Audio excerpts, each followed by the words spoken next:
কৃত্রিম বুদ্ধিমত্তা এআই উত্থানের সঙ্গে তথ্য প্রযুক্তির ল্যান্ডস্কেপ দ্রুত পরিবর্তন হচ্ছে।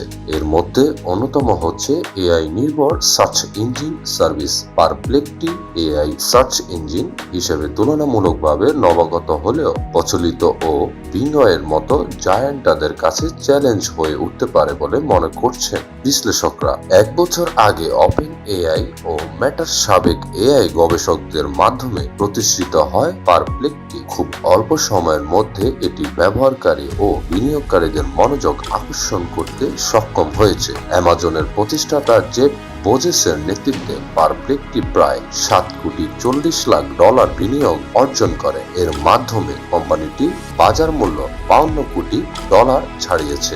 গুগল ইন্টারফেসের মতো পারপ্লেক্সটির কোপাইলট ফিচারটি দ্রুত সার্চ ইঞ্জিনের মাধ্যমে সুনির্দিষ্ট ও সঠিক সার্চ রেজাল্ট উপস্থাপন করে থাকে। এর সঙ্গে আরও প্রাসঙ্গিক কিছু প্রশ্ন করার সুবিধা দেয়। নিউ ইয়র্ক টাইমসের এক প্রতিবেদন অনুসারে পারপ্লেক্সটির ব্যবহারকারী নিজেদের পছন্দ ও চাহিদা মতো একাডেমিক পেপারস ও ইউটিউব ভিডিওর মতো নির্দিষ্ট উৎস ও তথ্য অনুসন্ধান করতে পারে। আমেরিকান প্রিন্সিপালস প্রজেক্টের পলিসি ডিরেক্টর জন শোয়েব মনে করেন, এআই সার্চ ইঞ্জিন ব্যবহারকারীর পছন্দের উপর ভিত্তি করে আরও প্রাসঙ্গিক রেজাল্ট উপস্থাপন করতে সক্ষম। তাই আগামীতে প্রচলিত সার্চ ইঞ্জিনের পরিবর্তে এআই সার্চ ইঞ্জিন বেশি ব্যবহৃত হবে। তিনি বলেন, আমরা বর্তমানে এআই বিপ্লবের প্রাথমিক পর্যায়ে রয়েছি। এআই কোম্পানিগুলো কিভাবে তাদের প্রযুক্তির মাধ্যমে অর্থ আয়ের পথ বের করবে তা এখনো স্পষ্ট নয়। পারপ্লেক্সটির ইতিবাচকভাবে যাত্রা করলেও বিভিন্ন প্রতিবন্ধকতা ও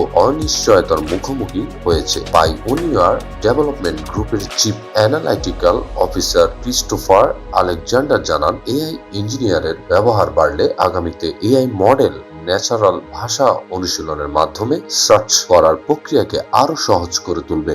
সম্প্রতি পারপ্লেক্সটি একটি সাবস্ক্রিপশন ভিত্তিক পারপ্লেক্সটি প্রো সার্ভিস চালু করেছে। পারপ্লেক্সটি বেসিক ফ্রি প্রোগ্রামটি ওপেন এআই জিপিটি 3.5 এর উপর ভিত্তি করে তৈরি করা হয়েছে। তবে পারপ্লেক্সটি প্রো ভার্সনে ব্যবহার করা হয়েছে জিপিটি 4 ক্লডের মতো এআই মডেলগুলো। পারপ্লেক্সটি ব্যবহারকারীদের কাছে জনপ্রিয়তা পেতে শুরু করলো। প্রতিষ্ঠিত সার্চ ইঞ্জিনের সঙ্গে প্রতিযোগিতা বাড়ছে। বুলমোজ প্রজেক্টের প্রেসিডেন্ট এআই বাজেটের তথ্য বাছাইয়ের জন্য এআই টুলস গুলোর ব্যবহার আগামী দিনগুলোর আরো বাড়বে বলে পূর্বাভাস করেছেন। অন্যদিকে সেন্সরশিপ ও ভুল তথ্য সম্পর্কিত উদ্যোগগুলো এআই নির্ভর সার্চ ইঞ্জিনের জন্য এখনো রয়ে গেছেন। মিউটেবলের সিও চেজ রিড সংবেদনশীল ডাটা সার্চের ক্ষেত্রে এআই প্রযুক্তির নির্ভরযোগ্যতা নিয়ে প্রশ্ন তুলেছেন। এছাড়া এআই নির্ভর সার্চ ইঞ্জিন মডেলের সফলতার সম্পর্কে সন্দেহ হয়েছে অনেক বিশ্লেষকদের। Center for Advance of Preparedness and Threats Response Simulation প্রতিষ্ঠাতা Phil Siegel open AdSense search business মডেলগুলোর দায়িত্ব নিয়ে প্রশ্ন তোলেন।